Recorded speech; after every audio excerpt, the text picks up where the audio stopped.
Malaysia is home to some of the world's most remarkable wildlife.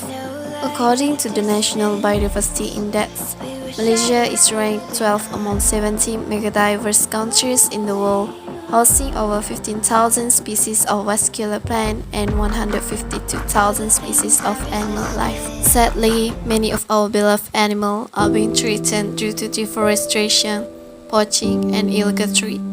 These animals are born in Malaysia and they are Malaysians too. So it's time that we as Malaysians become aware of our fellow endangered Malaysians that have been disappearing.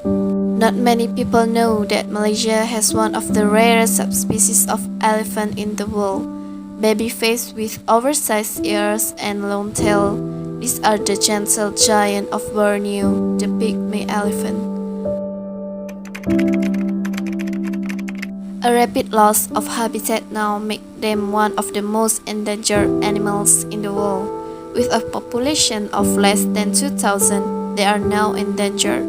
In 2018 alone, more than 30 pygmy elephants died in Sabah, the highest number of deaths recorded so far compared to about 100 deaths from 2010 to 2017.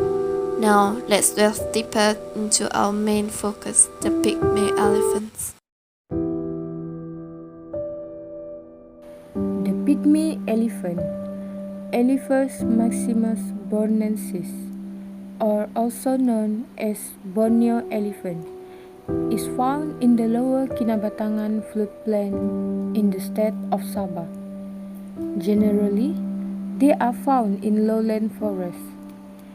The pygmy elephant is the smallest subspecies of elephant in the world. Less than 8.2 feet tall, they have large ears, plump belly, and long tails that may brush the ground as they walk. The female are smaller than their male counterpart and either lack or have shortened tusks.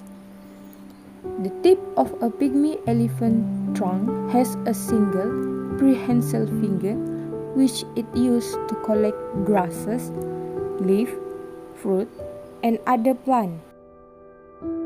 Hello, Assalamualaikum and a very good day to everybody. My name is Nur Alifa Iliana. I am going to talk about life cycle of pygmy elephants. In the wild, elephants might live from 30 to 50 years, with lucky ones sometimes hitting 70. In captivity, an elephant can live as long as 80 years. Pygmy elephants are about 30% smaller than Asian elephants. Full-grown pygmy elephants stand 8.2 feet to 9.8 feet tall and weigh around 6,500 to 11,000 pounds. Seasonal migration occurs between wet and dry season.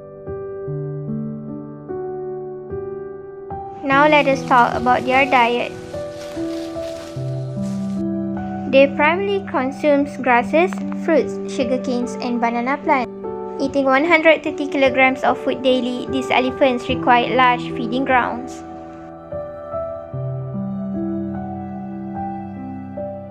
Next, about the maturity and pregnancy of pygmy elephants. Male elephants usually reach their sexual maturity around age 10, but they aren't fully grown physically at the age. Most males do not mate until about age 30. Female elephants reach sexual maturity between 12 and 16. Pregnancy duration between 19 to 22 months. They can have a calf every 3 to 5 years until they are in their 40s. Therefore, it is so important to conserve elephants because it takes quite a long time for elephants to reach its sexual maturity to mate and reproduce.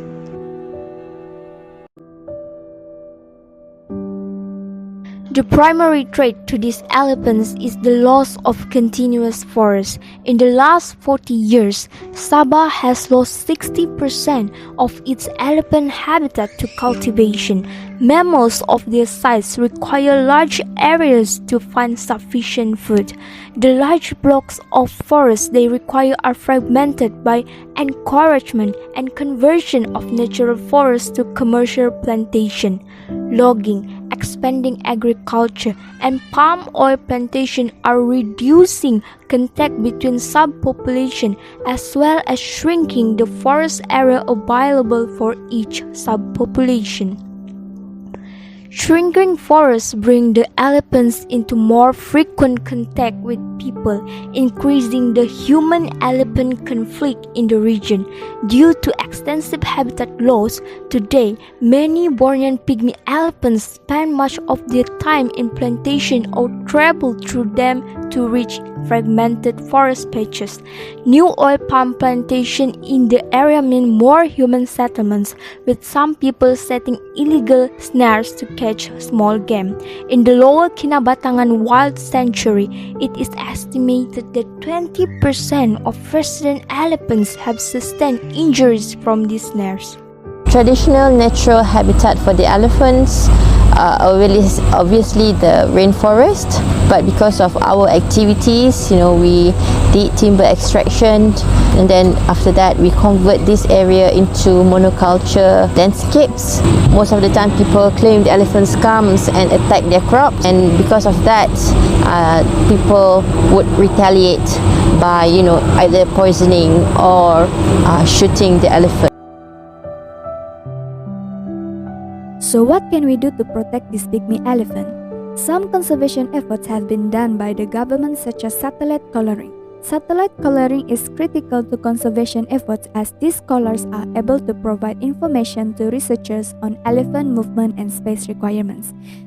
Other than that, natural corridors can prove effective in conserving the current pygmy elephant population by allowing safe passage to move freely between fragmented forest habitats. This would allow more access to food, shelter, and mating for the remaining population of pygmy elephants. Hence, natural corridors can help to reduce our impact on wildlife by linking important fragmented habitats while we create new wild habitats. Education is also one of the conservation efforts that we can do to conserve the Borneo pygmy elephant.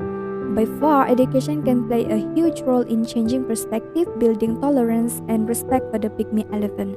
Raising awareness through outreach programs and meaningful conservation activities can prove crucial at the local level, where the effect and impact can define the future of this species.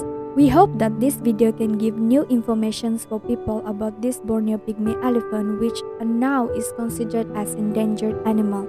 We as humans is responsible to find more conservation effort to protect the Borneo pygmy elephant as much as we can. What do you think? We would like to hear from you about how to conserve this Borneo pygmy elephant.